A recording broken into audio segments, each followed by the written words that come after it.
પલસાણા તાલુકાના કડોદરા નજીક આવેલી રિયલ સ્ટાર ઇન્ફોટેક નામની ડેઇલી રિકરિંગ કરતી બેંકે ફરીવાર ઉઠમણું કરતા લોકોના લાખો રૂપિયા સલવાઈ ગયા છે, જેથી રોષે ભરાયેલા ગ્રાહકોએ બેંક પર ધસી જઈ વિરોધ કર્યો હતો।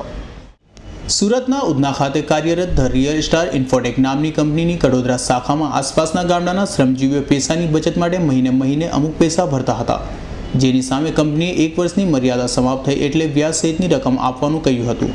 जो कि हवे समय पूरो थवा आवता ग्राहकों पोताना पैसा मांगी रह्या छे।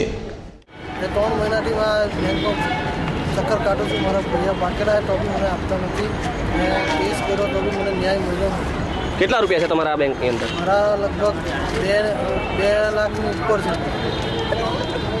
મારા કસ્ટમરને પાકી ગયેલા તો ભૈયા મળ્યા નથી, પણ હવે શું કરું? કેટલી વાર 3 મહિનાથી મને તારીખ પર તારીખ આપે છે, પણ તારીખને કોઈ આ લોકો સુનવાઈ કરતા નથી। પલસાણા તાલુકાના મોટી સંખ્યામાં લોકોએ સ્થાનિક એજન્ટોની મદદથી ડેલી રિકરિંગની પૈસા ભર્યા હતા, પણ હવે સમય અવધિ પૂરી થઈ જતા પૈસા ગ્રાહકોને નહીં મળતા અકળાયેલા ગ્રાહકો હવે એજન્ટોની બોચી પકડી રહ્યા છે। પણ આ ફ્રોડ કંપની એજન્ટોને પણ ગોળ જવાબો આપી યોગ્ય ઉકેલ નહીં આપતા હવે એજન્ટો પણ મુશ્કેલીમાં મુકાયા છે। અમોશ્રી રિયલ સ્ટારમાં એજન્ટ તરીકે કામ કરતા હતા। 2 મહિનાથી ઓરિસ્સાવાસીઓ અહીંથી કૌભાંડ કરીને આવી ગયેલા છે, તો અમો સ્થાનિક ગુજરાતી સ્ટાફ તમામ એજન્ટો તથા કસ્ટમરો હેરાન થઈ ગયેલા છે અને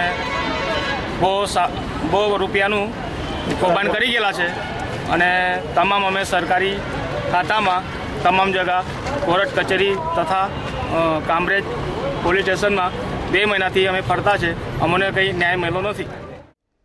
જો કે અગાઉ આ કંપની કામરેજ ખાતેની શાખામાં પણ છેતરપિંડી કરી હતી અને જે તે સમયે કામરેજ શાખાના સંચાલકોને ગ્રાહકોએ પકડી પાડી પોલીસને સોંપ્યા હતા, તો હવે કડોદરા નજીક આ શાખામાં ઉઠમણું થયું છે અને છેલ્લા 3 માસથી ગ્રાહકોને કંપની દ્વારા માત્ર વાયદા જ કરાતા હતા અને હવે ઓફિસ બંધ કરાવી દેતા ગ્રાહકો રસ્તે આવી ગયા છે।